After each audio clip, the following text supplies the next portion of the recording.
Taniqli xonanda Otabek Mutalxo'jayev saratonga chalindimi? Assalomu alaykum. Siz bilan Yangiliklar.uz kanali. Bizga obuna bo'ling, like bosishni unutmang. O'zbekistonda tibbiyot biznesga aylanibdi. Otabek Mutalxo'jayev saraton haqidagi tashxisdan so'ng sochi oqarib ketgani haqida gapirdi. So'nggi vaqtlarda muxlislar nazarida kamnamo bo'lgan xonanda Otabek Mutalxo'jayev o'zining bergan intervyusida suhbat davomida xonanda nima sababdan media olamida kam ko'rinayotgani va boshdan kechirgan xastaligi haqida so'zlab berdi. San'atda kamnamo emasman. Tan olish kerak, inson hayotida yorug' kunlar bilan birga qorong'u kunlar ham bo'ladi. Betob bo'lgan kunlarim ham bo'ldi. Shunday vaqtlarda san'atni to'xtatib turishga to'g'ri keldi, ammo 10 yillab yo'qolib ketmadim. San'atda kamnamo bo'lganimning yana bir sababi ketma-ket yangi qo'shiqlar chiqara olmayotganim bo'lsa kerak. Lekin yana bir gap, she'rga yuragim jiz etmasa, ashula qilmayman. Shuning uchun doim yaxshi she'rlarni qarab qidirib yuraman. Hamon ijoddaman, to'xtab qolganim yo'q. Media olamida ko'rinmay qolgan vaqtlar ham xalq xizmatida, davlat tadbirlaridamiz. Kerak bo'lsa, har kuni to'ylarda xalq xizmati bilan viloyatlarda yuramiz. Xorijda konsertlar berib turibmiz. Yaqinda ham Moskva va Istanbulda konsertlarimiz bo'ldi. Shu kabi gastrollarni ko'paytirishni ham reja qilyapmiz. Oilasi haqida. Xonanda Otabek Mutalxo'jayevning garchi ijodi yaratgan qo'shiqlar haqida muxlislarga gapirib bersa-da, oilasi haqida suhbatlashishni xushlamaydi.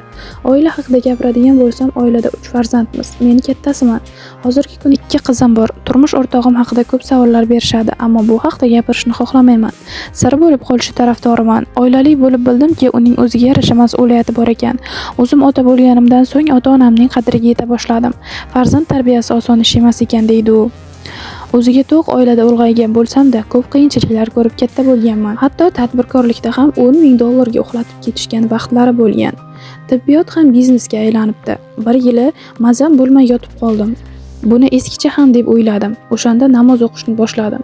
Shukrki, yaxshi bo'lib ketdim. Xastalik davrimda tibbiyot tomonidan hech qanday foyda ko'rmadim.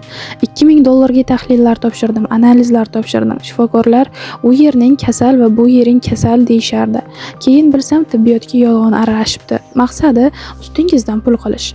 Ishim tushgandan keyin tibbiyotning biznesga aylanganini bildim. Turli xil tahlillar topshirgani ham mayli. Bir shifokor mana bu yeringda xudo ko'rsatmasin saraton bo'lishi mumkin deb qo'rqitib meni battar stressga solib qo'ydi.